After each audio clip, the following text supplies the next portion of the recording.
Here's a question 10 out of 25 total problems. What percent of the triangles in this picture have at least one point touching the outside border? This is a fun question where we will learn some interesting things about triangles. The first thing we need to be careful though is it says at least one point touching the outside border.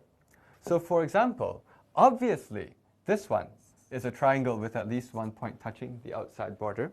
But I also want to remind you that here is a triangle, and it does have one point which is touching the outside border.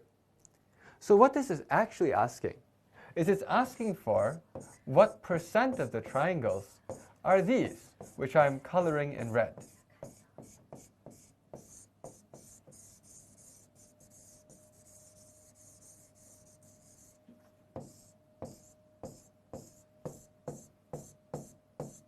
You'll see why I went through the time to color in red at the end. Okay, so I want to know what percent of the triangles are the ones colored in red.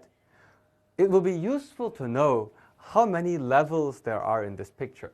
So let's quickly count. 1, 2, 3, 4, 5, 6, 7, 8, 9, 10. So this is a picture that has 10 levels. Okay? And now what I want to know is what percent of those triangles are the ones that I colored red. Percent is how many there are divided by how many there are altogether.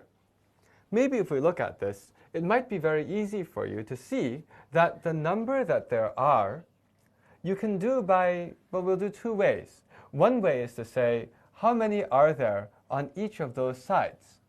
If there are 10 levels, what that means is that on this bottom, there are 10 triangles which look up and 9 triangles which look down. And so on the bottom border, what I actually have is that on the bottom border, I have 10 plus 9. I have 19 triangles, either this way or this way. I also have 19 triangles here and 19 triangles there. So does that mean that the number of red triangles is 19 plus 19 plus 19? Well, no, because I counted certain ones many times, twice. You see, because if I do this, these triangles here are actually counted twice, both by the left and by the right. So if I want to fix this, I need to subtract also my double counting. So what that means is that the number of red triangles, either upwards or downwards, is equal to this 3 times 19 minus these double countings. And there were 3 double countings, which are 2 each. I wrote it this way because I want to remind a nice product that we're going to see. We will see 3 times, if I factor this, 3 times 19 minus 2 is 17. 3 times 17 is another pair of numbers that will be your friends. The product of these two is 51. So that's how many red triangles there are. In that case, I need to now know how many triangles there are altogether. Here, triangular numbers might be useful. Let's do this also in 2 ways, and you'll see some interesting patterns come up. First of all, what if I wanted to do this by counting how many right side up triangles there were? The first level has 1. The second level has 2. The third level has 3. Oh, okay. So I will want to take the sum 1 plus 2 plus 3 all the way to 10. So the number of right side up triangles is this sum, 1 plus 2 plus 3 up to 10. It's a triangular number. Okay. How about the number of upside down triangles? There are none on the first level, but the second level has 1 upside down triangle. The next level, the third level, has 2 upside down triangles. And so it will go this way all the way to the last one, which has 9 upside down triangles. So now I want to add up all these numbers, 1 plus 2 all the way to 10, plus 1 plus 2 all the way up to 9. You may already know fast ways to do this. And I will say, if you do it the usual way of first plus the last divided by 2 times how many, you would find that this is 55. And you would find that the other is 45, which if you add them together, give you a very nice 100. Wow, maybe that's why on this question I asked you for a percent. The total number of them is 100. But there's another wow.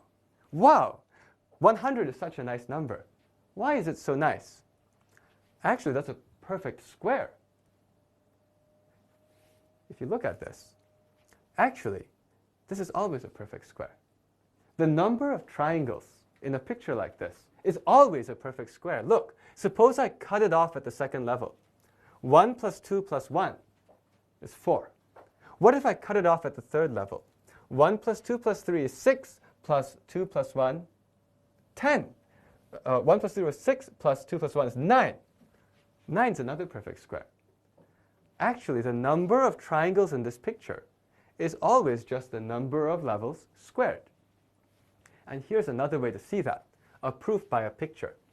If I'm adding together the numbers 1, 2, 3, 10, and 1, 2 up to 9, I could even draw a picture like this that will show that to you.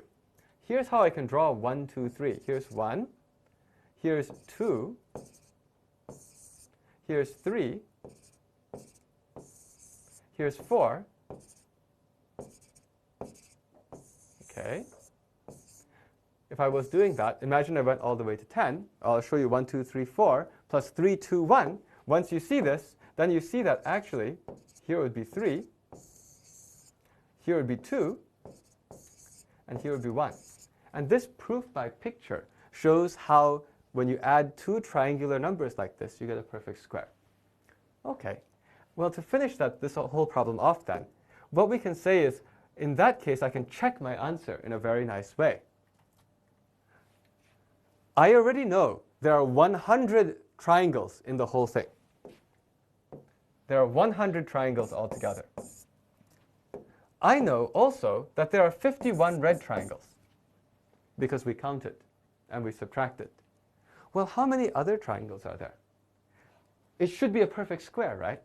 The number of the other triangles, here, how many levels do I have? I removed 1 level, 2 levels, 3 levels, so I have 7 levels, and therefore the other triangles should be 7 squared, which is perfect, because 7 squared is 49.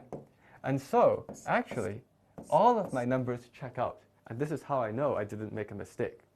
It's very important to do this step, because actually, if you look at this, I don't think we believe the answer. What does this mean? 51%. 51% of the triangles touch the border. That means that in this picture, of the area of this triangle, the big one, 51%, more than half of the area of this whole picture is in that border. Does it look that way? To you, maybe not. I mean, 51% is more than 50. In this picture, there's more than half the area here. Think about it in terms of a pizza. This is like the crust of the pizza. That's a lot of crust.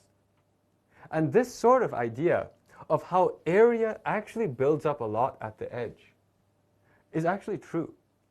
And when you have very large objects, you actually do pick up area on the edge. And in fact, if you go to higher dimensions, like an orange or a watermelon, it picks up even more. This is a little bit of a glimpse into some of these counterintuitive and rather surprising facts. Maybe you will think about it the next time you eat a pizza and you look at the crust.